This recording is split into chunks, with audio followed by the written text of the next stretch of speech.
¿Qué tal? Buenos días, hermanos, ¿cómo están?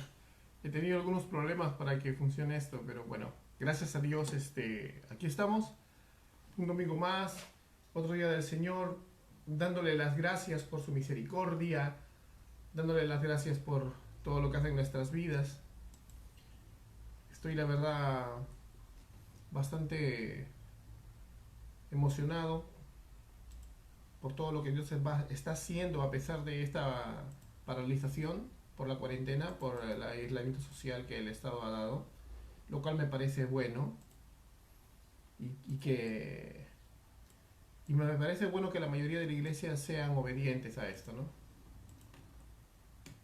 Estoy meditando mucho y justo el día de hoy vamos a hablar de un tema que este año la verdad he aprendido mucho más, ya que no solamente lo he aprendido en la teoría, sino que en la práctica Dios me ha llevado a profundizar más todavía en esto. La mayoría de ustedes sabe qué es lo que yo he pasado este año, las pérdidas que he tenido. Acá en nuestra iglesia Gracia Urbana ha habido también problemas y el Señor no nos ha abandonado. Hemos avanzado a pesar de todo eso, vamos a crecer y seguiremos creciendo, ¿no? Las oportunidades que se van a presentar después que pase esto, aunque a veces pueden parecer, en el momento ahora puede parecer pesimista, la verdad, este, va a superar nuestras expectativas de repente. Hay que esperar en el Señor y sabemos que lo va a hacer. Pero una de las piezas fundamentales de la vida cristiana y que se ha dicho hasta el cansancio es la oración. Nosotros en la iglesia hemos tenido muchos sermones acerca de la oración y este va a ser un poco del recuerdo de todo lo que hemos tenido, todo lo que hemos estudiado de este tema, pero también una exhortación. Va a ser un llamado para todos nosotros para volver a ese punto tan importante como es clamar a Dios, que tal vez está un poco dejado de lado. Y la verdad, hacerme a culpa y confrontarnos a nosotros mismos para en realidad darnos cuenta en qué estado espiritual estamos. A veces podemos llegar a ser tan sinvergüenzas que el conocer bien las doctrinas de la justificación o la regeneración nos hacen pensar de que estamos muy bien delante de Dios solo porque me conozco la doctrina de la justificación.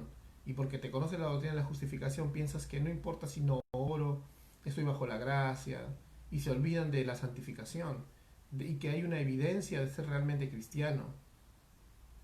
Puedes conocerte en teoría una doctrina muy buena y no eres nacido de nuevo. Entonces hay que estar moscas con eso. Estamos por empezar ya en vivo. Bueno, ya estamos acá. Vamos a ver este tema. Estoy enviando los links a los hermanos que por ahí estén. Voy a mandarlo a los canales principales. A ver, denme un minuto.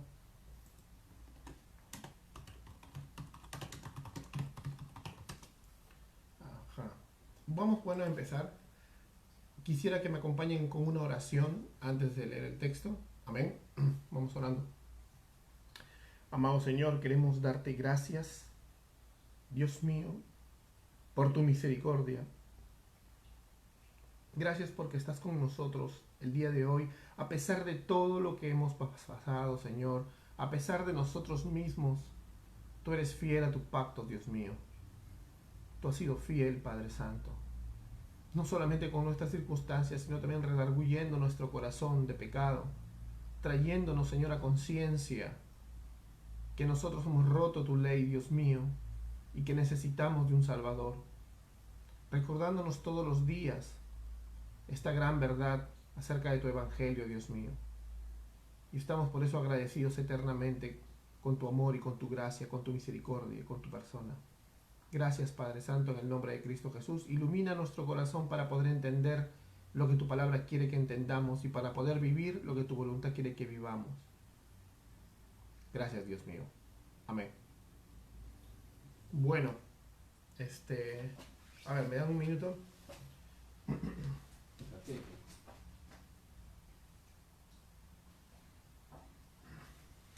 Ya está. Bueno, bien. Vamos a empezar. Acompáñenme a las escrituras a Lucas capítulo... A ver. A Lucas capítulo 11, versos del 1 al 13. Vamos a leer todo este párrafo. Lucas capítulo 11, versos del 1 al 13. Y en la NBI les voy a leer yo. Dice así la palabra del Señor. Un día estaba Jesús orando en cierto lugar. Cuando terminó, le dijo a uno de sus discípulos, Señor, enséñanos a orar, así como Juan enseñó a sus discípulos. Él les dijo, cuando oren digan, Padre, santificado sea tu nombre, venga tu reino. Danos cada día nuestro pan cotidiano, perdónanos nuestros pecados, porque también nosotros perdonamos a todos los que nos ofenden, y no nos metas en tentación. Luego, supongamos, continuó, que uno de ustedes tiene un amigo, y a medianoche va y le dice, amigo, préstame 3 panes, pues se me ha presentado un amigo recién llegado de viaje y no tengo nada que ofrecerle. Y el que está dentro le contesta, no me molestes, ya que está cerrada la puerta, y mis hijos y yo estamos acostados. No puedo levantarme a darte nada. Les digo que aunque no se levante a darle pan, por ser amigo suyo, sí se levantará por su impertinencia. Acuérdense de esa palabra, impertinencia, que también significa importunar.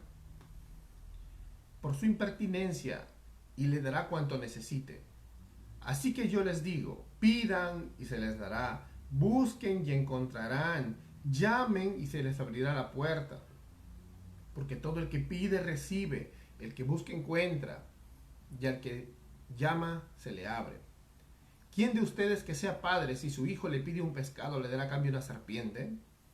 Pues si ustedes, aun siendo malos, saben dar cosas buenas a sus hijos, ¿cuánto más el Padre Celestial dará el Espíritu Santo a quienes se lo pidan? Fin de la cita. Wow. Es maravilloso y entender que en la Biblia Jesús nos da un modelo de oración, ¿verdad? El Padre Nuestro, que en Lucas está un poco más corto. Pero nos lo da como un modelo de oración. Y Él nos da, y hoy no vamos a hablar mucho del Padre Nuestro, pero Él nos da luego un ejemplo del Padre Nuestro. Primero, antes de darles el ejemplo, por ejemplo, en otros evangelios les dice que no caigamos en vanas repeticiones, ¿no? Como caen los gentiles. Por ejemplo, como la Iglesia Católica Romana, que, por ejemplo, repite las oraciones como una paporreta, ¿no? Padre Nuestro, Padre Nuestro, Padre Nuestro, que en sí el Padre Nuestro es bíblico. Y si tú sabes lo que estás orando, es bueno. Pero no es bueno repetirlo, como si fueras un loro. Pero en este caso, les dice primero la advertencia de no repetir, luego les enseña, y luego vamos a ver que les enseña una parábola. Pero en esa parábola lo que les está enseñando es a insistir, a perseverar, no a estar repitiendo, pero sí a insistir en la idea. El verso 8 dice, os digo que aunque no se levante para dárselos, acerca del pan que el enemigo le va a pedir importunando, sin embargo por su importunidad se levantará y dará lo que necesite. Que tú te vayas a molestar a un amigo en los tiempos de esa Palestina a medianoche, es como si ahora, bueno, nuestros horarios han cambiado, en internet, muchos trabajan de noche también, avanzan sus tareas.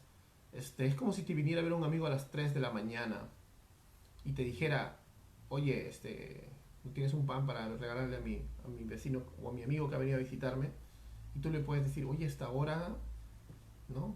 Pero esa incomodidad es la que Dios le llama en el idioma original anaidea, y es una palabra única en el Nuevo Testamento, no se usa en otro lado. Es como que eres un insolente, un descarado, pero más que todo un impertinente.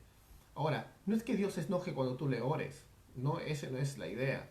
La idea es de que tú seas siempre continuo y que tengas la continuidad de un impertinente. Un impertinente es un terco, como un niño que dice, ya pues, ya pues. Me hace acordar el Antiguo Testamento cuando hay una escena un poco cómica. Cuando Abraham le dice a Dios, y Dios tiene mucha paciencia con él, porque nos ama, y por eso él escucha la impertinencia de Abraham. cuando el Señor le dice, wow, Abraham, bueno, ya me voy, ¿no? Me retiro, vamos a destruir Sodoma.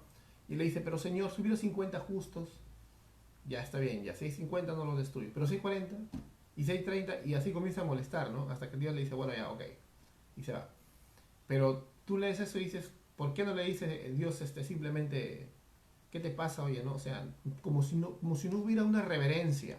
Y no es que no hubiera una reverencia, sino que te das cuenta el nivel de confianza que tenía Abraham con el Señor.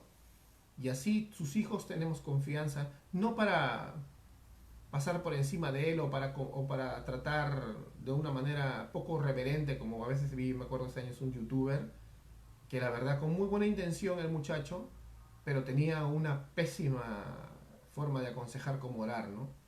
La verdad como si Dios fuera cualquier cosa. Ya, espero que con los años haya madurado, pero me acuerdo que decía cosas que daban vergüenza, en serio, para ser cristiano. Y bueno, acá el Señor no nos está llamando a ese tipo de inmadurez, pero sí a ser persistentes. Tienes que ser terco en tus oraciones. Eso es lo que está diciendo. Dios está haciendo llamado a su iglesia. Es necesario volver a esa impertinencia. Necesitamos importunar en oración al cielo por nuestras bendiciones. Ahora, no es que debes importunar por tus bendiciones por el sentido de tus propios deseos, sino que tienes que importunar en bendiciones al punto de que tus enemigos tengan miedo de tus oraciones. O sea, tienes que importunar por las bendiciones del reino de los cielos, no solamente por las bendiciones que a ti se te puedan ocurrir. A ver un momento.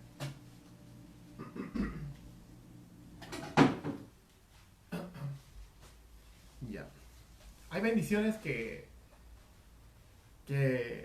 son ciertas, que necesitas, que el Señor sabrá si necesitas, o las está permitiendo para conformarte a la imagen de Cristo. Y hay bendiciones que lamentablemente son parte solamente de nuestra carnalidad, y tú lo sabes. Que no son bendiciones, y tú de repente las tienes ahí. Por ejemplo, me quiero comprar un auto nuevo, quiero una casa más bonita. Trabaja pues, trabaja y pídele al Señor, que si se da en su voluntad, bien, y si Dios quiere y te manda una choza, bueno. Pero acá no está hablando de eso. Si ves el contexto, está hablando siempre del avance del reino. Y nosotros como cristianos anhelamos esa bendición, ¿verdad? Nosotros queremos el avance del reino. Nosotros queremos ver una iglesia más grande. Nosotros queremos ver una iglesia poderosa. Nosotros queremos ver nuestras vidas venciendo el pecado. Nosotros queremos ver nuestras vidas siendo usadas para ganar muchas más almas para Cristo. Entonces, hay que tener esa fe. Cuando, por ejemplo, en la historia del ciego Bartimeo, cuando el hombre, todos estaban ahí tratando de buscar a Cristo de alguna manera, nadie se atrevía realmente a decir las cosas de una manera irreverente, ¿no? De una manera importunada, pero el ciego Bartimeo gritó, ¿no? Hijo de David, ten misericordia de mí. Así delante de todos. No se midió, dijo, quiero una cita con el maestro, como la mujer sirofenicia, que simplemente se acercó y tocó su manto. No, simplemente fue porque había una necesidad. Y Dios no juzgó eso, no le dijo como los discípulos sí lo hacían, ¿no? ¿Qué te pasa? Suelta al maestro. Como Jairo, cuando, a pesar de haber sido un enemigo de Jesús, sacado familias de la sinagoga, pero cuando su hija estaba enferma a punto de morir, él fue a decirle, ¿no? Y todos lo miraron y le dijeron, no molestes al maestro, pero Jesús le dijo, no temas, cree solamente. Es decir, su oración debía ir por encima de su temor. Nuestras oraciones deben ir por encima del temor que tenemos, que es natural, somos humanos, y la barca se nos hunde, como hablamos la semana pasada, y es lógico que a veces pensemos de que todo se sale de control y que no lo vamos a poder superar. Entonces, tenemos que tener eso, ¿no? Hay un caso bastante particular y acerca de la oración, que a veces es usado mal. Se llama la oración de Jabes. Charles Spurgeon tiene un gran sermón sobre esto, se los recomiendo que busquen Charles Spurgeon, la oración de Jabes, es buenísimo, y en YouTube está el audio. Mira lo que dice Primera de Crónicas capítulo 4 verso 10, dice, Jabes le rogó al Dios de Israel, bendíceme y ensancha mi territorio, ayúdame y líbrame del mal, para que no padezca aflicción. Y Dios le concedió su petición. ¿Cuál era su petición? ¿Qué le concedió a Jabes? Entendamos lo que es el texto. Si Dios respondió la oración de Jabes, lo bendijo, ensanchó su territorio, lo ayudó, lo libró del mal para que no padezca aflicción. ¿No es la oración de Jabes, sinceramente como seres humanos acá, la oración de todos? ¿O tú eres el súper espiritual que nunca pide por tu área económica? Tú no quieres que Dios ensanche tu territorio. Tú eres ortodoxo y tú no pides nada. Nada, no, nunca pides el pan de cada día tú. No te pases. Mentira. ¿No?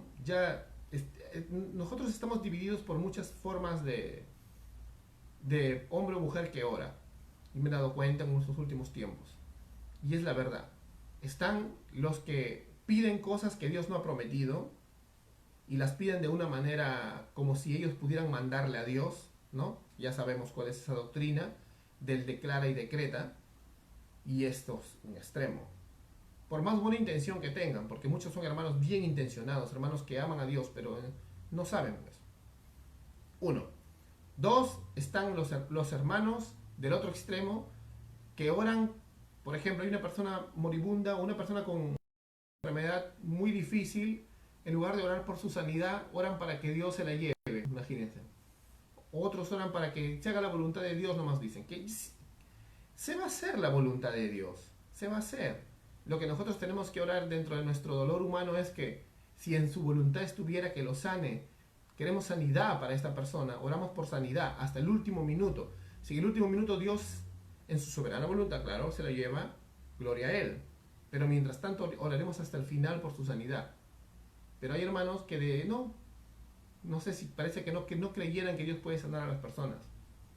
Bueno, y hay otros más que son ya los más centrados y que a veces nos cuesta llegar a ese nivel a todos, nos va a costar muchísimo, y es que oran realmente importunando, como lo hacían los hombres, como lo hizo Bartimeo, como lo hizo la mujer Fenicia, como lo hizo este hombre que iba a tocarle la puerta a su amigo para que le dé pan a las 3 de la mañana, si lo ponemos en nuestro contexto. ¿Cómo en el Perú hacer espesos? En la Biblia hay otro ejemplo de una persona importunadora, y es en Lucas capítulo 18, vamos al mismo libro de Lucas, pero en el capítulo 18, versos del 1 al 8. Y es interesante esta historia. Mira, Jesús les cuenta a sus discípulos que tenían que orar siempre, que tenían que ser insistentes y no desanimarse. No que Dios se incomode. No que Dios sea como el hombre que está en su casa y a las 3 de la mañana vienen y dice Dios, oh, qué molestia con este hombre, ¿no? Con esta hermana, ¿no? No, no es así. Sino de que el ejemplo va para ti en cuanto a qué tan insistente eres en tus oraciones. Y dice así, Lucas capítulo 18, versos del 1 al 8. Dice, había en cierto pueblo un juez que no tenía temor de Dios, ni consideración de nadie. Muchos se parecen a los jueces actualmente. En el mismo pueblo había una viuda que insistía en pedirle, hágame usted justicia contra mi adversario. O sea, había un litigio seguro. Durante algún tiempo él se negó, pero por fin concluyó, aunque no temo a Dios, ni tengo consideración de nadie, como esta viuda no deja de molestarme, voy a tener que hacerle justicia, no sea que con sus visitas me haga la vida imposible. Continuó el Señor. Tengan en cuenta, ya viene la aplicación de nuestro Señor a sus discípulos, tengan en cuenta lo que dijo el juez injusto. Tengan en cuenta, ¿ves? Y ahora hace un paralelismo con el mismo Padre. ¿Acaso Dios no hará justicia a sus escogidos? Que claman. O sea, la equivalencia de ser como esta viuda, siendo tú un escogido, siendo un hijo de Dios, es que ahora un ratito, Padre, y te vas. Eso no es nada. Eso es mentirte. Esos son rezos. ¿Acaso Dios no hará justicia a sus escogidos que claman a Él día y noche? ¿Se tardará? ¿Acaso le está diciendo? ¿Tú crees que Dios se va a tardar? ¿Se tardará en responderles? Les digo que si les hará justicia y sin demora, dice, sin demora. Me acuerdo que hace tiempo había unos hermanos que de sana doctrina que siempre estaban viéndole el mal a todos los demás denominaciones, siempre todo veían mal. Y por ejemplo, cuando alguien decía, yo creo, me acuerdo que un hermano que era pentecostal decía, yo creo en un Dios que responde rápido, yo creo en un Dios que es un rápido socorro. Él decía, ¿y si a Dios le place demorarse? ¿No? O sea, siempre tratando de molestar, porque en su corazón solo había siempre seguro odio o rencor sobre algo contra las denominaciones así carismáticas. ¿Cómo se le ocurre a este necio decir eso, no? Acá el mismo Jesús dice, ¿cómo te atreves a decir eso, no? ¿Acaso tú crees que Dios tarda en responder? Él responderá sin demora. Ahora hay que ser bien sinceros. Eso sí, eso sí, no vamos al otro extremo. A veces Dios te va a responder y te va a responder no, que es diferente, pero de que te va a responder, te va a responder. Nunca te va a dejar con la conciencia y el corazón tristes de sentir que no te ha respondido. Muchas veces nosotros creemos eso porque simplemente su respuesta no ha sido la que queremos. Y ese ya no es problema de Dios, es el problema nuestro. No obstante, sigue diciendo el Señor, cuando venga el Hijo del Hombre, ¿encontrará fe en la tierra? Ese es el gran problema. ¿Hay fe de que Dios responde las oraciones? ¿De que realmente estamos conectando con un Dios vivo? ¿O para ti solamente es un Dios vivo cuando hace cosas sobrenaturales evidentes o cuando te responde que sí? ¿Ahí nada más es el Dios vivo? ¿Eso es ser el Dios vivo? Hermanos, acá dice que el Señor va a hacer justicia a los que claman día y noche. Tienes que ser tan terco como la viuda. Tienes que ser tan terco como el hombre que venía a pedir panes a las 3 de la mañana. Tienes que ser así de importuno. No digas, no, este no es momento para orar, generalmente no tengo ganas. Si no tienes ganas no eres creyente, hermano. Tienes que tener ganas. Y tienes que tener la convicción. Dios no está en una oficina saturado. Tienes que ir al trono de la gracia. En el contexto de lo que estamos estudiando hay que ver algunos puntos acerca de la oración. Por ejemplo, la oración entonces siempre va a revelar de qué tipo de teología tenemos en nuestro corazón. ¿Te das cuenta? En la oración se va a revelar eso. Puede ser una persona que dice que ora mucho, pero ¿por qué termina haciendo oraciones vanas como estas de decreto de claro? Es porque en realidad no está aprendiendo de la escritura en su contexto. No estás aprendiendo cuál es la verdadera voluntad de Dios, buena, agradable y perfecta. No estás aprendiendo quién es el Dios que le estás orando. Y no estás aprendiendo quién eres tú el que está orando. Y eso lamentablemente hace de que tú reveles una teología pobre o realmente el estado espiritual en el que te encuentras.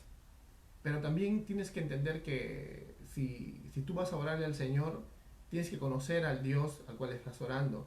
Tienes que conocer al Dios y confiar en el Dios al cual estás orando, confiar en el Dios al que dices adorarle.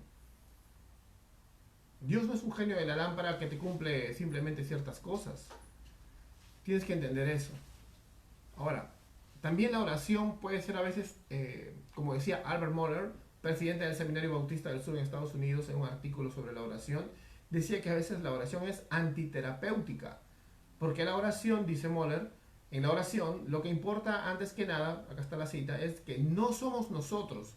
Lo que importa no somos nosotros, sino la gloria de Dios. Y eso es importante, hermano. ¿Con qué corazón te vas al trono de la gracia? ¿Con qué corazón te vas a derramar tu corazón delante de Dios? ¿Con qué corazón?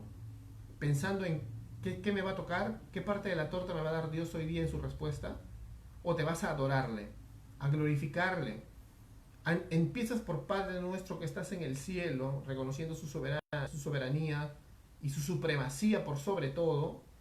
Santificado sea tu nombre, reconoces que Él es santo y tú no, y que si no fuera por Cristo nunca podría ser ni escuchado. Venga a nosotros tu reino, pides primero por el avance del reino, quieres que Dios descienda un avivamiento poderoso, o venga pronto y restituya todo este tipo de sistema de cosas a un cielo nuevo y tierra nueva después de un juicio. Y recién pides tu pan de cada día. ¿Es así el orden? ¿O tú vas de frente y te das cuenta que lo que importa antes que nada eres tú y pides el pan primero. Has cambiado el orden de la oración que el Señor nos enseñó. Y te das cuenta, eso no es buscar la gloria de Dios. Medita cómo estás orando y en qué orden. El Padre Nuestro nos sirve para eso. Para entender cuál es el orden en el cual nosotros nos ponemos delante del trono de Dios. Si no te puedes convertir, miren, hermanos, en un hombre, persona, un hombre o una mujer, que puedes estudiarte muchos libros de historia de la iglesia, de teología, puedes saber bastante cosas, pero ¿sabes qué? Es pura teoría, eres pura cascarón. Porque lo espiritual, tu vida de oración, la llenura del Espíritu Santo no está en ti. Y ese es el otro extremo. Así como vimos primero una persona que ora sin conocer al Dios que dice adorar, ahora vemos una persona que se puede llenar mucho de la teoría, pero en la práctica no está lleno del Espíritu Santo. Sus oraciones llegan a ser vanas, vacías y a veces nulas. Yo mismo me voy a poner como ejemplo en el sentido de que todo este tiempo yo siempre he estado orando, pero cuando pasaron las cosas difíciles que me han pasado este año, comparo mi vida de oración pasada hasta desde que me convertí al cristianismo, desde que Dios me salvó hace más de 15 años y veo lo que pasa este año y veo que mi vida de oración de antes comparada con la de este año es un rezo y me asusta cómo Dios me pudo haber sostenido a pesar de la pobreza y de mi poca importunancia que tenía. O sea, yo no quería importunar a Dios. Oraba a veces hasta un buen rato, pero ahí simplemente era como le podríamos decir, traerle a Dios el reporte noticiero. Dios no quiere un reporte noticiero. Dios me he dado cuenta, Dios no quiere un reporte noticiero porque Él ya sabe lo que has hecho.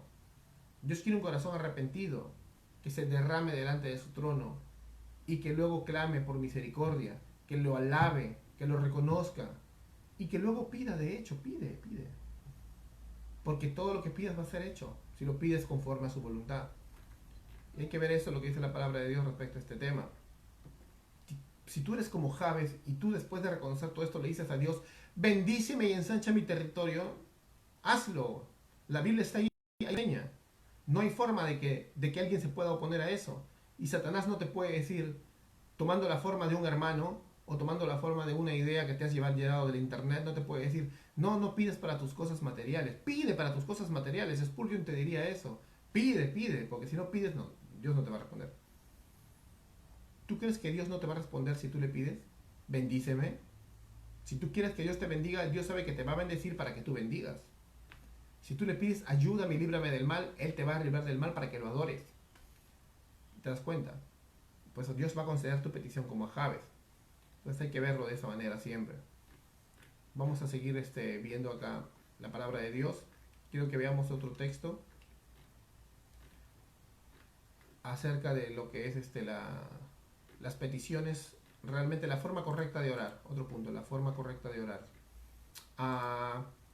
Como estábamos hablando, la forma correcta de orar entonces no es viniendo delante del trono con vanas repeticiones, ¿no? Primero tenemos que entender con qué corazón estamos viniendo a Dios, ¿no?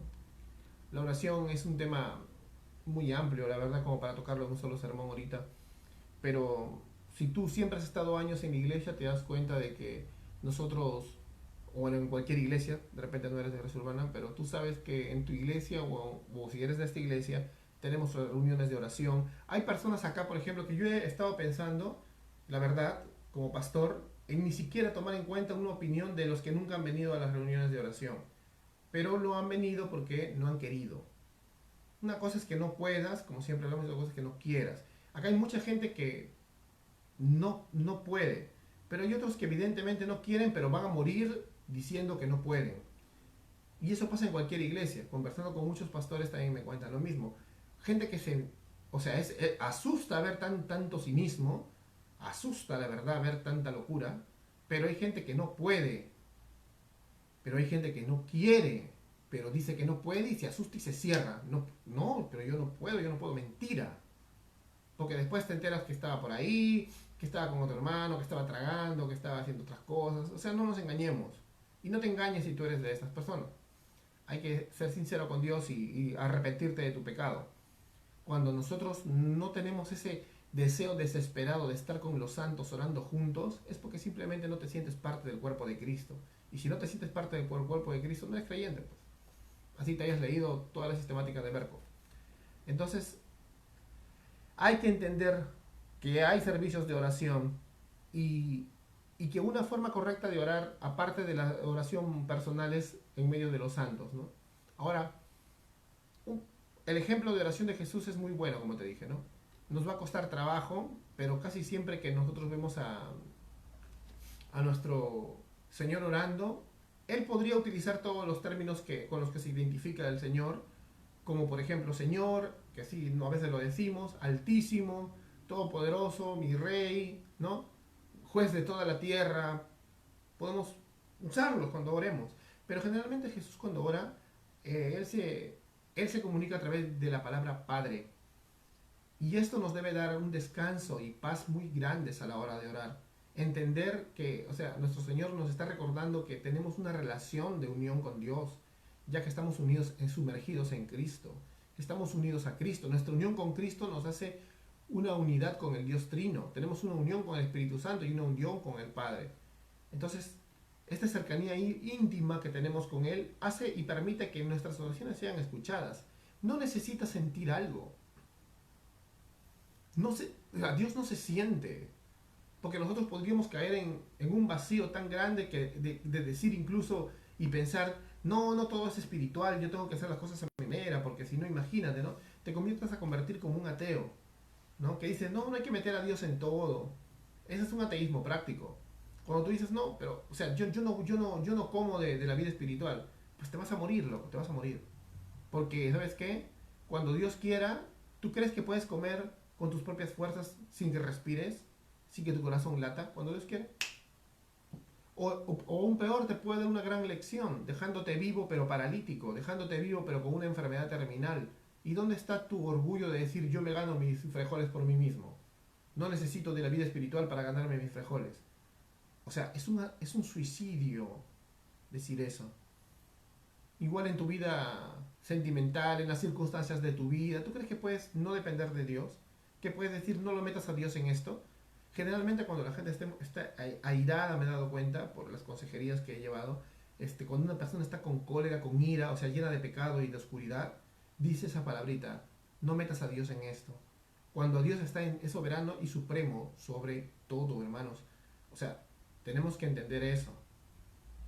O sea, el Señor, como dice el Salmo 135:6, todo cuanto el Señor quiere, Él lo hace. Entonces, ¿por qué orar? Para que se haga su voluntad y para que nosotros estemos alineados a esa voluntad. Por eso tenemos que clamar, Señor, abre mis ojos, ¿no? Tenemos que entender que su voluntad no incluye simplemente a Dios por su voluntad, sino también a nosotros, que estamos dentro de esa voluntad, estamos nosotros. Entonces, hay que entenderlo de esta manera. Otra cosa que también tenemos que ver es que, justo que me da el contexto de esto y a lo que estábamos hablando, hay que derramar nuestra alma delante del altar.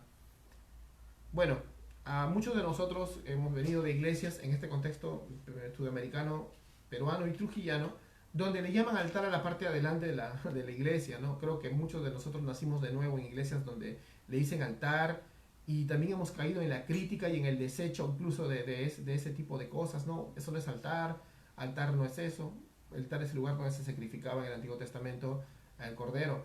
Pero en realidad, si vamos a los puritanos y a hombres de la historia de la iglesia, siempre ellos le llaman altar a tu vida de oración. Y hago esta aclaración para que no salgan siempre los acomplejados. No podemos desechar esa palabra.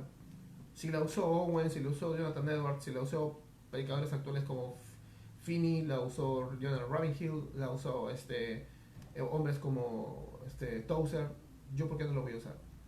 Bueno, altar es tu vida de oración. Y muchas veces sermones, por ejemplo, del pastor Ravenhill, él tiene un sermón muy bueno que es reconstruyendo tu altar, que es reconstruyendo tu vida de oración. Y a mí me ha impactado mucho, me gusta todos los sermones de oración de Ravenhill porque son bien confrontantes, no son para llorones, son para gente que realmente quiere que ese dolor lo lleve a Dios. Darse cuenta de que hemos pecado hasta en esa área de no orar como se debe correctamente. Que no hemos derramado nuestra alma, como dice Thomas Brooks, el puritano, no hemos derramado nuestra alma correctamente delante del altar de Dios. También Bunyan tiene un libro donde también dice eso. Oración es derramar tu corazón y tu vida delante del trono de Dios, derramarlo, o sea, tírate ahí. No, yo no puedo hacer nada, ¿no? Entonces, prácticamente la oración es ofrecerle a Dios nuestros deseos, ¿no? Esto es lo que yo soy, no soy nada, cámbiame, ¿no? Cámbiame, necesito la ayuda de tu Espíritu Santo. Eso es lo que nosotros somos. Quiero que vayamos a algunos textos para ver esto, ¿no? Cómo es que la oración es ofrecerle a Dios nuestros deseos en el nombre de Jesús. Acá están unas citas que tengo. Vamos al Salmo capítulo 62, verso 8. Hoy día estoy acá con una NBI por si acaso. Vamos a leer Salmo 62, verso 8. Mira, mira lo que dice la palabra. Dice, confía siempre en Él, pueblo mío. Ábrele tu corazón cuando estés ante Él. Dios es nuestro refugio. Cuando tú te vas a orar, no te estás yendo hasta ante un juez inclemente. Estás que vas a tu refugio. ¿Te das cuenta? Estás que vas, así como cuando eras niño y te abrazabas a tu padre, a tu madre, a tu figura materna, a tu figura paterna, de acuerdo a tus circunstancias, pero había alguien a quien tú abrazabas, a tu hermano, había alguien a quien tú abrazabas y te sentías la persona más segura del universo. Que no ni un cometa te hubiera destruido ni te hubiera matado por la seguridad que tenías. Eso es lo que pasa cuando te vas a orar. Y la palabra te dice que confíes, confía siempre en Él.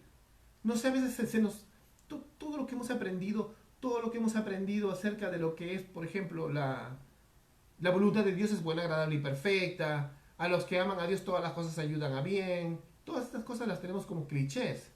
Porque a la hora de la prueba comienza la desesperación, comienza la depresión, comienza la falta de confianza, porque eso es lo que es. La falta de fe en la gracia venidera, como diría el pastor John Piper. Eso es la depresión, porque no confiamos siempre en Él. Confía siempre. No solamente confío cuando todo está bien y cuando hay problemas, uy, si Dios no me ayuda. No, siempre. Ábrele tu corazón cuando estés ante Él, dice, derrámalo, ¿ves? O sea, ábrele tu corazón. Porque si no le abres tu corazón, Él va a venir con el destapador y te va a doler más. Ábrele tu corazón, porque Él no te va a dejar que te pudras. Él te va a abrir el corazón. Ábrele tú. Dios es nuestro refugio. Hay que ser literales cuando hablamos acerca de estas cosas, cuando decimos que Dios es la roca de nuestra salvación. No, no solamente de palabra, sino de hecho. Vamos a otro texto, Daniel capítulo 9. Acompáñame a Daniel capítulo 9, verso 4. En Daniel capítulo 9, verso 4, mira, acá es la oración de Daniel. Daniel, esta oración creo que, no sé, me gustaría que algún día la oremos toda la ciudad, porque tiene una aplicación bastante grande. Si no hay un avivamiento en esta ciudad, si no hay un avivamiento en esta ciudad, es porque lamentablemente hay muchas banderas y mucha desobediencia.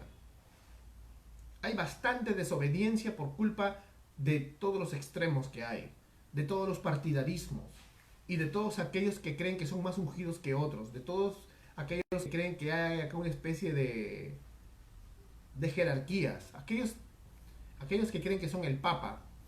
Y no hablo solo de líderes que tengan grandes congregaciones. Hay gente que tiene una congregación chiquitita, pero el pastor cree que es el Papa. ¿Te das cuenta? Y yo no digo, amigo pastor, si me estás escuchando, que seas estricto. Que seas estricto y no permitas que nadie levante su bandera por encima de lo que la iglesia en conjunto cree. No. Sino que te hablo en el sentido de la tiranía. Y lo sabes.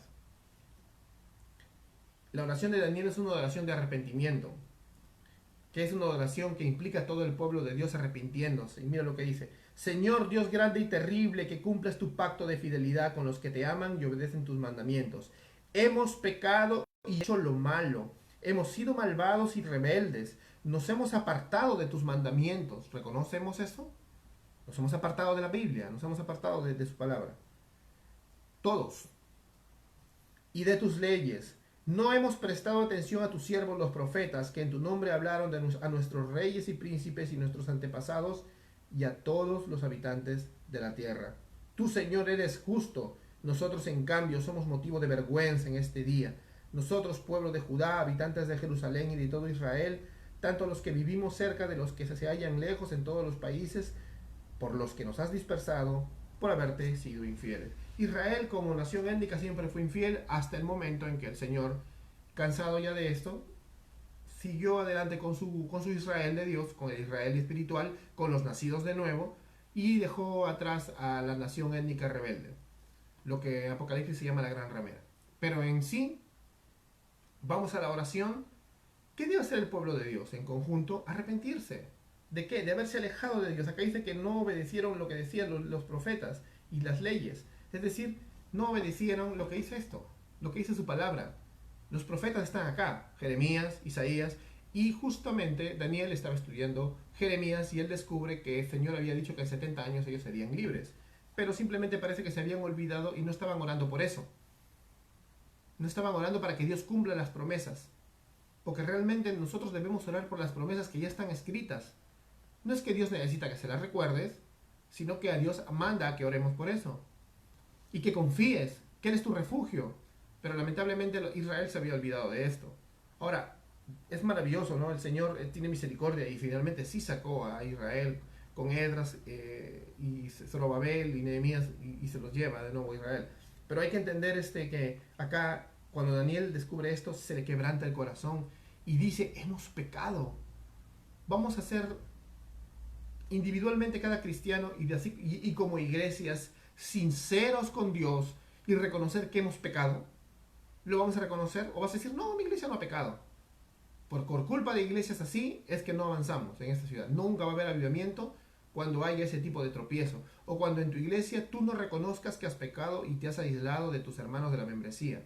Si tú eres una persona que vive un cristianismo individualista, o eres una iglesia individualista que cree que su misión en el reino es apartada de las demás iglesias, significa que es pecado. Y no hay excusa ya, no vengas que, pero acá este dijo eso, no, nada. No hay nada que hacer. No hay nada que hacer. Solo arrepentirse. El Señor dice, arrepiéntete. Nada más. Ven y cambia ese curso y ve al nuevo. Tenemos que aprender, no seamos necios. Dice que hemos sido malvados y rebeldes. Cuando tú, tanto como cristiano particular, tienes una visión totalmente diferente, es más, eres un opositor a la visión de tu iglesia local, eres un malvado y rebelde, simplemente. Porque no eres hincha del cuerpo de Cristo como debería ser. Porque tú deberías ser hincha del cuerpo de Cristo. Porque somos un cuerpo. O tú no eres hincha de tu mano. ¿Quieres cortártela? No te la cortarías por nada. Ni siquiera una uña te la quieres cortar. Ni siquiera la oreja. ¿No te sacarías un pedacito de oreja pequeño? No lo harías. No lo harías. Porque tendrías un pavor a hacerlo. Entonces, tanto, por ejemplo, mucha gente se cuida la salud, ¿no? Ay, no, yo no como eso porque es de la calle, ¿no? Pero a la hora de ¿por qué? Porque cuidas tu cuerpo. Pero a la hora del cuerpo espiritual no cuidas nada, no te importa, destruyes nada más. Igual, eres una iglesia sectaria que cree que es mejor que las demás o que las demás iglesias no son parte del reino, destruyes nada más. Entonces eres un malvado y un rebelde delante de Dios. Para venir al trono de Dios necesitamos reconocer que hemos sido malvados y rebeldes. Todos. Aquí nadie se escapa. Reconocer que hemos hecho mal. Reconocer que no hemos escuchado a los siervos y los profetas. No estamos tomando en cuenta toda la Biblia en su conjunto. Y por eso nuestro corazón no está siendo moldeado como debe. Vamos a otro texto. Vamos a Romanos capítulo 8. Vamos a Romanos capítulo 8. El verso 26 en adelante. Vamos a ver Romanos 8.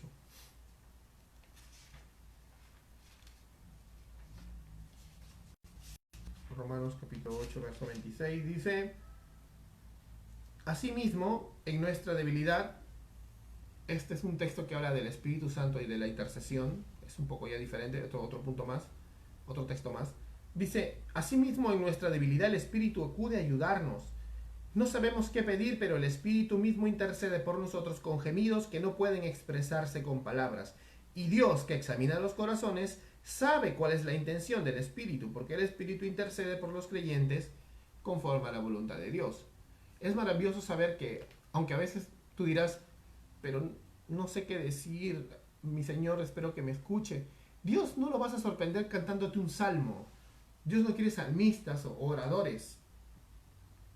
Si tú puedes hacer un florazo, como se dice, y no tener un corazón arrepentido, y no derramar tu alma delante del trono de Dios, y no confiar en las promesas de tu Dios, y entonces no sirve de nada.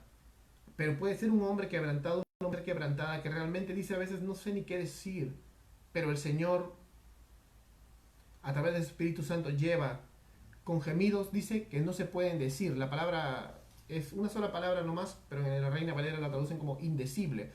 Algunos hermanos cometen por error hacer una doctrina Frankenstein del don de lenguas. Porque, bueno, en la Biblia hay el don de lenguas, no quiero salirme del tema, pero son idiomas, no son cosas que no se entienden.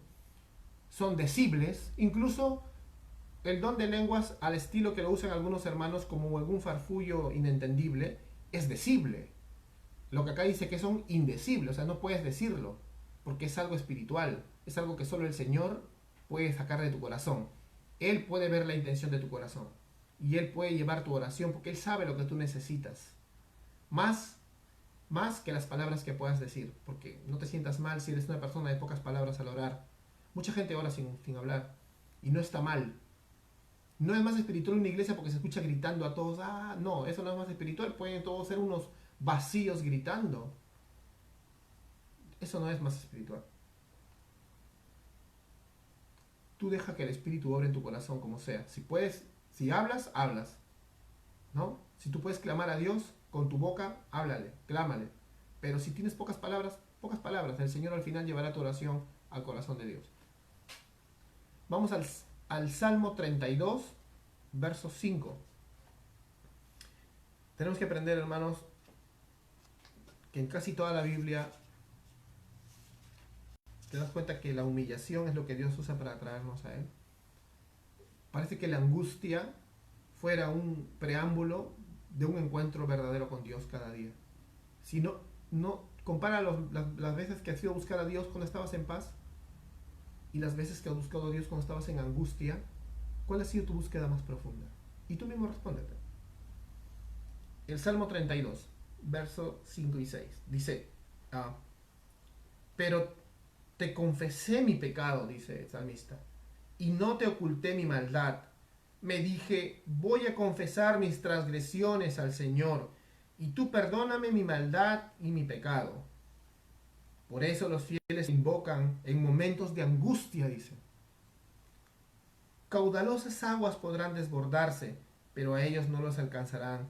Tú eres mi refugio. Tú me protegerás del peligro y me rodearás con cánticos de liberación. Finalmente termina en felicidad, en medio de la angustia, porque él se sabe libre, el creyente se sabe libre y va a adorar a Dios en medio de la angustia. Hay que entender siempre que la angustia nos lleva a ser humildes, porque generalmente tú puedes ser una persona que has caído en muchos pecados y has tropezado en muchas cosas, pero como ya te sientes bien, pierdes la humildad y eres capaz de comenzar a juzgar a todos tus hermanos. Esa hermana me parece que no es muy prudente, ese hermano hace estas cosas, el otro hace estas cosas, el otro postea esto en internet, y no me gusta, no me parece. Y eres y te conviertes en la policía de Cristo, ¿no? Tú te conviertes en la policía, no te das cuenta de lo que estás haciendo, ¿no? O sea, no te das cuenta la aberración que estás haciendo. Nunca oras por esa persona, simplemente vas de frente y disparas. Eso es lo que hacían los fariseos. Eso es lo que hacían los escribas y fariseos en los tiempos de Cristo. Llegaron a ser tan blasfemos que ya no sabían ni qué decir, comenzaron a inventar cosas. A decir que él echaba, por ejemplo, a los demonios por Belcebú, el príncipe de los demonios. O sea, que él mismo estaba endemoniado. Y esa es una blasfemia contra el Espíritu Santo, que es el que obraba en la obra del ministerio de Cristo, del Mesías. ¿Hasta dónde puede llegar la ira y el corazón no regenerado de alguien que se cree santo, a pesar que sabe que tiene cochinadas escondidas, se cree santo, pero al mismo tiempo quiere evidenciar y hacer bulla ante los demás, ¿no? De que sí es un gran santo y un gran crítico. No, es lo que nos puede pasar. Y lo peor, ¿sabes qué? Es que todos los que están viendo este video y yo, a todos nos ha pasado. No nos engañemos. Todos hemos sido ese criticón. Todos hemos sido ese juzgón. Que tú sabías y yo sabía que estábamos mal, que habíamos hecho incluso cosas peores, que Dios nos perdonó ya siendo cristianos, pero cuando un hermanito algo hace no nos gusta y al toque, hasta en tu mente lo tienes. No, está mal. ¿Cómo es posible? ¿No? Basta. Eso no es un corazón humillado. No esperes a que Dios te aplaste en la angustia para que tú digas, Señor, perdóname. Perdóname por odiar. Perdóname por tener ira en mi corazón. No, pero yo no odio. Sí, sí odias. No te engañes. Eso se llama así, odio. Cuando tienes animadversión por personas que no te han hecho nada y lo disfrazas de justicia y de piedad, es odio. Y estás aborreciendo a tu prójimo y por tanto no estás pareciendo cristiano. Pero Dios te da la oportunidad de que vengas delante de Él, porque así también eran los discípulos. Por ejemplo, en Lucas 9 vemos a los discípulos llegar a Samaria, en una de las oportunidades en las que Dios Señor viajaba con ellos. En esta oportunidad los samaritanos no escucharon.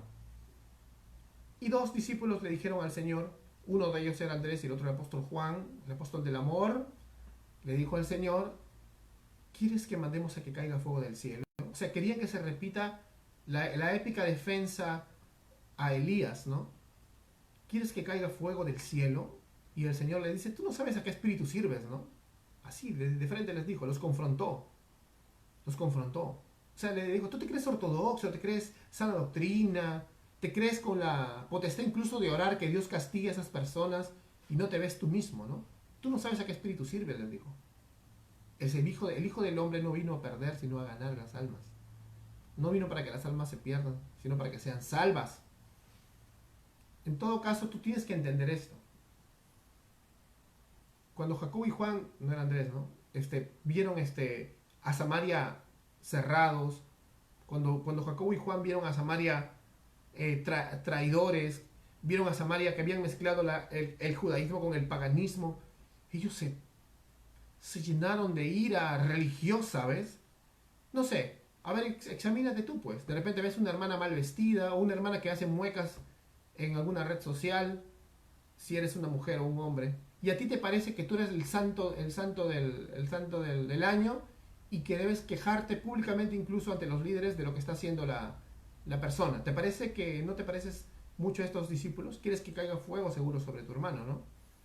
O de repente ves una iglesia que no tiene una doctrina consistente en algunas cosas, o tiene algunas falsas enseñanzas, pero no deja de ser iglesia, porque los corintios tenían errores, y nosotros podemos tenerlos, y ahí sí te levantas como el atalaya, no sacas tu espada y eres lo máximo.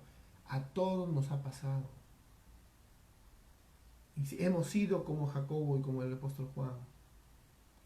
Y no sabemos a qué espíritu estamos sirviendo cuando hacemos eso, pero a Cristo no es. Al Dios Trino no es. Porque Él te nos diría lo mismo. ¿Por qué criticas esa iglesia? Yo he venido a salvarlos, no que se pierdan. ¿O por qué criticas a ese hermanito o esa hermanita? Yo he venido a salvarlos, no a que se pierdan. Por eso acá en Gracias Urbanas tenemos ahora más que nunca claro esto, ¿no? La murmuración es peor que la fornicación. Y siempre hay que tener claro que no se les ocurra a nadie venir a un líder o a nosotros a decirnos, pastor, que mire cómo se viste esta persona, que mire, que ni venga, por favor, porque lo disponemos en disciplina, porque es peor que la hermana que está criticando. No saben a qué espíritu sirven, ni se les ocurre. Amén. Bueno, sigamos. Entonces, eso sí, yo mismo me pongo a analizarme a veces y la verdad estoy muy lejos de decir que oro tanto como de verdad quisiera, a pesar que ahora mi vida de oración es muy diferente a la que tenía antes. Y eso me ha llevado, la verdad, a varias cositas, ¿no? Se los cuento a manera de testimonio, a replantearme todo lo que les estoy hablando ahorita. Todo esto que les estaba hablando ahorita, yo me lo he replanteado a mí mismo, a mi corazón. ¿Qué es lo que estaba haciendo con mi corazón con respecto a mi relación con mis hermanos? ¿Qué es lo que estaba haciendo con mi corazón con respecto a mi relación realmente con Cristo? Si realmente estoy derramando mi alma o estoy perdiendo mi tiempo en cosas que no deben ser. Pero si me pones una cámara, alguien dirá, pero pastor, yo lo he visto leyendo en la cámara de su casa, yo lo he visto leyendo, se ha terminado unos libros. Sí, le diría, yo tengo mi disciplina de unas cuantas páginas diarias y por eso me leo varios libros, pero puro, puro razonamiento puede ser, ¿no? Y te estás olvidando de la vida espiritual. Me hubiera gustado orar más tiempo y leer menos libros que leer más libros y haber orado menos, en serio. Es es algo que me he dado cuenta porque no me he hecho bien espiritualmente. No que los libros estén mal, sino que uno puede caer en una actitud de hacer ciertas cosas. Por ejemplo, otro ejemplo, de repente tú acá, hermana, me estás viendo, eres una dama ama de casa. ¿Cuánto tiempo te dedicas a estar haciendo juguitos, quequitos, cositas así para tus hijos que coman una vez al día? Pues no, no, pero tú eres la mamá perfecta. ¿Y cuánto tiempo andas orando por ellos? ¿Cuántas horas oras por la gloria de Dios, por tu iglesia y por tus hijos? Por tu esposo. No sé, piénsalo. O tú, varón, ¿qué estás haciendo? ¿Estás jugando juegos de video? ¿Estás leyendo libros de repente? ¿O estás pensando en tu trabajo? ¿Eres una persona muy diligente con tu trabajo? Gloria a Dios. Me encanta eso. Pero no eres diligente con la oración. Entonces creo que todos debemos analizarnos con esto. Nosotros, separados de Cristo, hermanos, estamos muertos. No podemos hacer nada. Él nos escogió para eso, ¿no? Vamos, miren, Juan capítulo 15, verso 5, luego el 7, el 8 y el 16. Acá lo tengo resumido. Dice, yo soy la vid y ustedes los sarmientos. O sea, Él es la vid y nosotros las ramas. El que permanece en mí y yo en Él, ese da mucho fruto, porque separados de mí, nada pueden hacer. Si permanecen en mí y mis palabras permanecen en ustedes, pidan lo que quieran y les será hecho. En esto es glorificado mi Padre, en que den mucho fruto, y prueben así que son mis discípulos.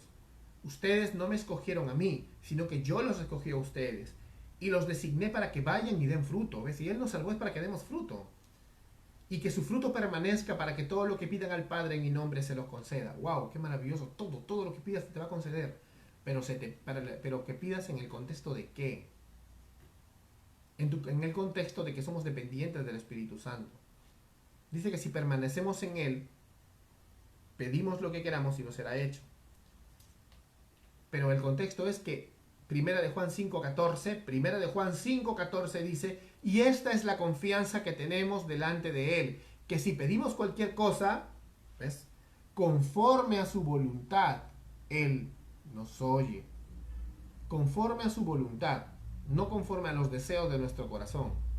Ahora, ¿puede haber alguna forma en que la voluntad de Dios y el deseo de nuestro corazón puedan estar unidos? Sí. Porque muchos dicen, no, Dios vino a hacer su voluntad y a destruir los deseos de tu corazón. Los deseos pecaminosos, sí. Pero ¿hay alguna forma en que estas dos cosas puedan reconciliarse? La voluntad de Dios y tu voluntad, la voluntad de Dios y tu felicidad, la voluntad de Dios y los deseos de tu corazón. Sí. Mira el Salmo 37. Pero hay una condición, pues. Vamos al Salmo 37. El verso 4 dice, en la versión NBI, ¿no? Pon tu delicia en el Señor. Las otras versiones dicen deleítate, o sea, llénate de felicidad en Él. Salmo 16:11, ¿se acuerdan? Siempre les predico. En su presencia hay plenitud de gozo y delicias a su diestra para siempre. Acá el Salmo 37:4 dice, pon tu delicia en el Señor y Él te dará las peticiones de tu corazón. Encomienda al Señor tu camino, confía en Él, que Él actuará. Hará resplandecer tu justicia como la luz y tu derecho como el mediodía. ¡Wow! ¡Qué maravilloso!, ¿no? La forma en que la soberana gloria de Dios, la gloria de Dios, su soberanía sobre todos los aspectos de la vida y su justicia y nuestra felicidad, sí es compatible. Realmente tu voluntad y la voluntad de Dios van a ser compatibles cuando tú lo tengas a Él como supremo tesoro, como lo más deleitoso, como la forma más hermosa de conseguir delicia, cuando lo tengas como la única fuente de felicidad, cuando sepas que su presencia y tienes que buscarlo, porque si te sales de su presencia no hay nada. Por eso dice, vosotros son los sarmientos, los pámpanos, dice son las ramas. Si tú una rama la rompes del árbol y la tiras por ahí, se seca. Y tu voluntad es esa, tu voluntad es una rama partida. Ahora, si tú eres una rama y estás unida al tronco, vas a alimentarte del tronco, vas a tener la felicidad que tiene Dios. Y la felicidad del Dios Trino va a estar sobre ti. Ya que el amor del Dios Trino está sobre ti. Y es un amor que produce deleite. Y nosotros luego amamos porque Él nos amó primero. Y esa es una forma muy poderosa. Ahora, ¿cómo vas a poner tu delicia en el Señor si no oras? ¿Cómo vas a poner tu delicia en Él si no lo buscas? Ahí viene, ahí viene ese comportamiento farisaico de creer que eres superior, de creer que eres el periodista o el atalaya, ¿no? El atalaya, el juez de los demás, el juez de tus hermanos, cuando eres el fiscal de tus hermanos, cuando en realidad te estás convirtiendo en prácticamente lo que hace Satanás. O sea, te estás convirtiendo en un servidor del diablo, porque eres el acusador de tus hermanos, por eso no tienes paz en el corazón. Y esto nos pasa a todos. Entonces, si no ponemos nuestra delicia en el Señor, hermanos, si no ponemos nuestra delicia en el Señor, ¿cómo Él va a conceder las peticiones de un corazón que no está deleitado en Él? Porque si tú no te deleitas en Él, te deleitas en cualquier Dios que falla. Como dice, cerramos a dioses que fallan. Construimos la casa de nuestra vida sobre dioses que fallan. Si tú pones tu delicia en tus hijos, mira, te voy a hablar de cosas buenas, ¿eh? En tu esposa, en tu esposo, en tu madre, en tu padre, en tu dinero, en tus talentos, en tu salud. Si tú pones tu delicia, el Señor no va a conceder las peticiones de tu corazón, porque estás cambiándolo por cosas que son buenas, que Él te las ha dado, pero tú lo estás cambiando por eso. O sea, tú no quieres al Dios de no quieres al Dios de las bendiciones, tú quieres las bendiciones desechando al Dios. Quieres un cielo sin Dios. ¿Te das cuenta de todas las repercusiones que tiene esto? Pero si tú pones tu delicia en el Señor, Él va a conceder las peticiones de tu corazón. Pero ¿cuáles son las peticiones de un corazón que tiene al Señor como delicia? No van a ser peticiones carnales, ¿verdad? Van a ser peticiones que vienen de un corazón que ya tiene a Cristo como lo más supremo, como el más supremo tesoro. Que va a dar gracias porque tiene familia, trabajo, dinero, hijos, esposa, esposo, padres, nietos, lo que sea. Todo lo que Dios te ha dado lo tiene, pero lo tiene para demostrarle al mundo que lo que tenemos no es nuestro tesoro, sino que Cristo es nuestro tesoro. Amén.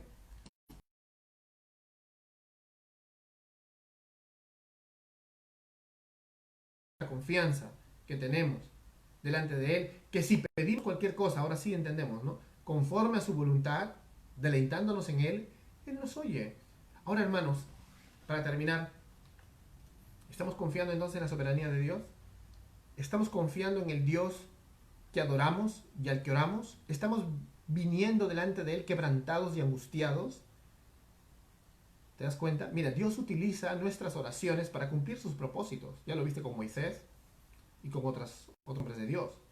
No es que Moisés manipuló el brazo poderoso de Dios para que él cambiara de opinión. Dios utiliza nuestras oraciones para cumplir sus propósitos. La mayoría de estudios de avivamientos está de acuerdo en que cuando viene un avivamiento es que Dios puso antes a su pueblo a orar. No es que la oración hizo que venga Dios.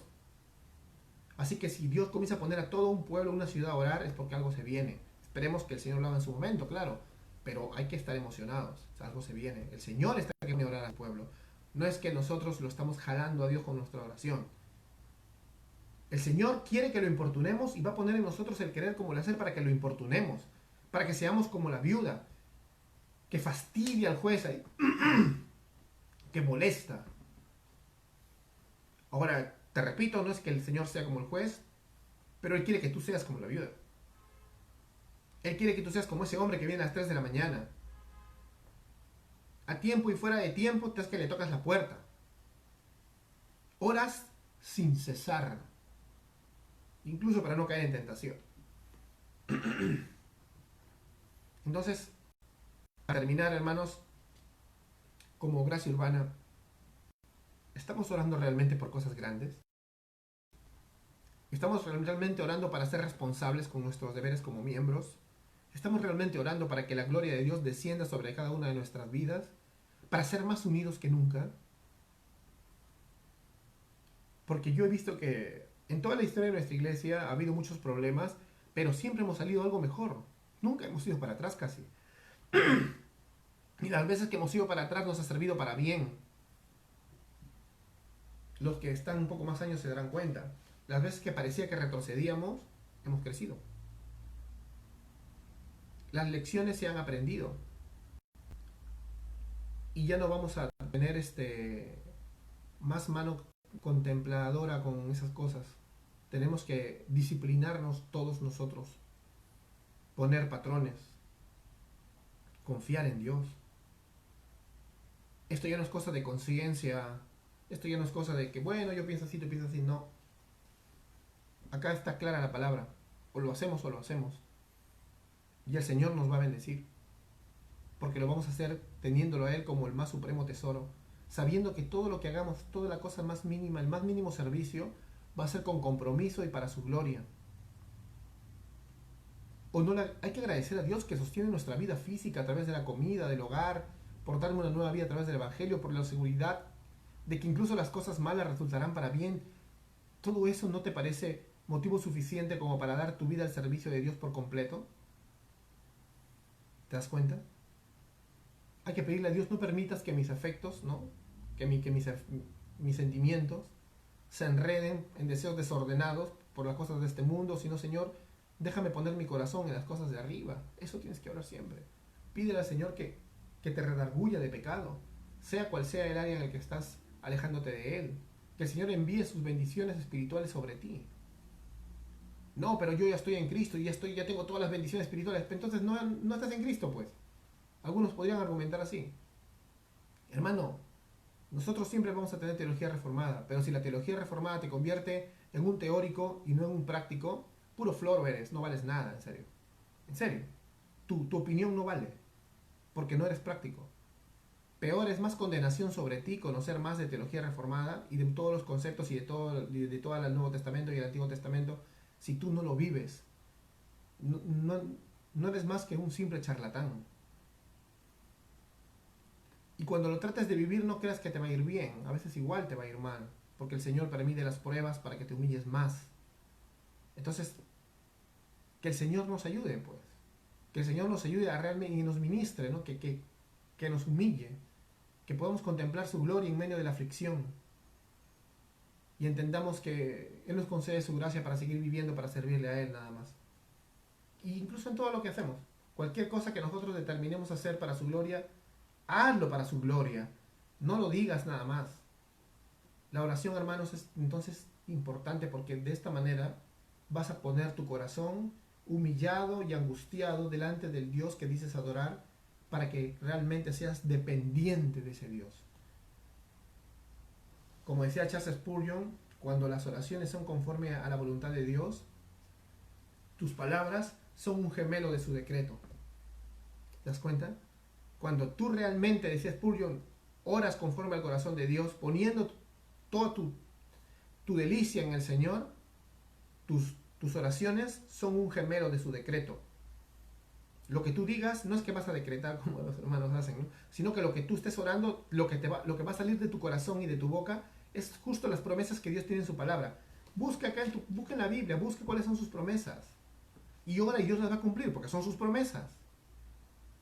No te inventes promesas. Como una vez hablamos, me acuerdo de un sermón, no te inventes promesas. Pide lo que el Señor ha dicho. Y Él concederá, porque has puesto tu delicia en Él, las peticiones de ese corazón que tiene a Cristo como más supremo tesoro. Bueno, vamos a seguir hablando de la oración tal vez después. Siempre lo vamos a hacer. Pero hay que darle gracias a Dios por todo lo que ha hecho con nosotros. Por todos los momentos de prueba que hemos pasado, incluso por este momento que estamos pasando aquí en la cuarentena. Personalmente a mí me ha hecho mucho bien. Como les dije el domingo pasado, que a veces uno piensa que está pasando mucho tiempo y que Dios no te escucha, pero hay momentos en que hay que ponerse a pensar y ser más incisivo, importunar en oración, ser como la mujer sirofenicia, cógele el manto a Dios, ser como el hombre que viene a tocar la puerta a las medianoche y te dice, oye, ¿estás? Ser insistente como la mujer que iba al juez y le decía, hazme justicia. Acá los ejemplos están dados para que veas. Así eres cuando oras, incisivo, dale. Tienes que ser así. Tienes que ser un hombre y una mujer que sea terco en su oración. Tienes que estar ahí. ¿Te das cuenta? Ponte a analizar en tu familia misma. Como decía un hombre del pasado, sientes que los cielos están cerrados en tu vida y en tu familia. Entonces debes saber que con el Espíritu Santo van a venir todas las bendiciones. en el contexto de lo que ya hemos hablado. El Señor, por medio de su palabra, iluminado por el Espíritu Santo, te va a mostrar lo que Dios ha prometido y debes clamar lo que Dios ha prometido. Y clámale también, Señor, lléname del Espíritu Santo. Lléname del Espíritu para tener el fruto, sobre todo. Para tener paz en mi corazón y no ser un terruco. Para no tener un corazón de contención, un corazón contencioso. No quiero. Arrepentirte de haber odiado. Paz. Amabilidad. No hipocresía. Una amabilidad verdadera que nazca de corazón. Dominio propio. O sea, templanza, dice la Reina Valera. ¿Qué tanto nos falta a todos? Paciencia. Fe, o sea, esperanza en las promesas de las Escrituras. Clama por esa llenura de un solo fruto con todos estos atributos. Sobre todo el fruto del gozo. Porque ese gozo es en su presencia. Ese gozo es en Él. Y ese gozo, esa felicidad es la que te va a comenzar a llenar. Y cuando tú veas la tentación que venga, porque va a venir, la tentación sea la que sea, te vas a dar cuenta que lo vas a tener por basura por ganar a Cristo. Todo esto se puede ganar en oración, hermanos. Todo esto se puede ganar en oración. Entonces seamos como la viuda fastidiando al juez, como el amigo que viene a las 3 de la mañana o a las medianoche a pedir pan porque tiene un visitante. Seamos así de molestos. Seamos como Jabes. No te queda otra que dile al Señor lo que necesitas. Clámale. Tenlo, Señor, como supremo tesoro y luego clámale. Y vas a ver cuáles son los deseos de tu corazón cuando lo tengas a Él como supremo tesoro. Y cuando conozcas sus promesas, clámale. Porque el Señor no se tarda en cumplir su voluntad. Si tú pides conforme a su voluntad, Él te oye. Y ahí Él te oye, no solo que te oye, sino que te responde y te dice sí, porque es su voluntad, pues. Cuando tú pides algo que tú no sabes si es su voluntad, ahí te dice sí, no o espera. Pero cuando pides promesas de su vida, de la palabra, cuando sí son su voluntad explícita, te va a conceder, pero nosotros no pedimos y no tenemos porque no pedimos. Sobre todo el Espíritu Santo. Por eso muchos no tenemos el fruto del Espíritu Santo. Bueno, que Dios nos ayude a tener el fruto del Espíritu Santo, a clamar por esto, que se nos quede bien claro en el corazón. Y a seguir orando, hermanos, por nuestra iglesia, porque se vienen bastantes cambios. Y bueno, estaba hablando casi con toda la membresía, el 99.9% está de acuerdo, y eso me da mucha alegría. Vamos a meterle con todo esta temporada que viene, y sabemos que vamos a cambiar mucho en este aspecto. Vamos a conectar más con Dios. Vamos a conectar más con todos nuestros hermanos. Y vamos a hacer las cosas como el Señor quiere. Amén. Bueno, entonces vamos a terminar con una oración. Inclina tu rostro, inclina el rostro de todas las familias. Vamos a orar. Padre, guíanos por tu camino, Señor. Dirígenos por la senda de la rectitud que tú anhelas que tu pueblo siga, Señor. Te pedimos, Dios mío, en el nombre de Cristo Jesús, que conforme nuestro corazón más y más, Señor, en humillación y en angustia a la imagen de Cristo. Destruye y quebranta todo el orgullo que queda en nosotros, Señor. Que no quede nada de ese orgullo maligno que es pecado delante de ti, Padre Santo, y no nos deja avanzar, no nos deja cumplir todo el propósito que tú tienes para nuestras vidas, Señor. Te queremos pedir, Dios mío, de que abras cada uno de nuestros corazones para que tu palabra, iluminada por el Espíritu Santo, Señor, se haga viva en nuestra vida, Señor. Llénanos de tu Espíritu Santo, llénanos del fruto del Espíritu, Señor. Llénanos de poder, Señor, de fuego, Señor. Derrama tu unción sobre cada familia que está acá viendo este video, Señor. Sobre todos los miembros de nuestra iglesia local, para que podamos salir, Señor, cuando acabe esta cuarentena y ganar a toda esta ciudad para Cristo, junto con todas las iglesias que tú has levantado. Gracias, Dios mío, por esto. Gracias por lo que traes en nuestro corazón. Gracias porque tu palabra es maravillosa. Gracias por hablarnos el día de hoy a través de ella.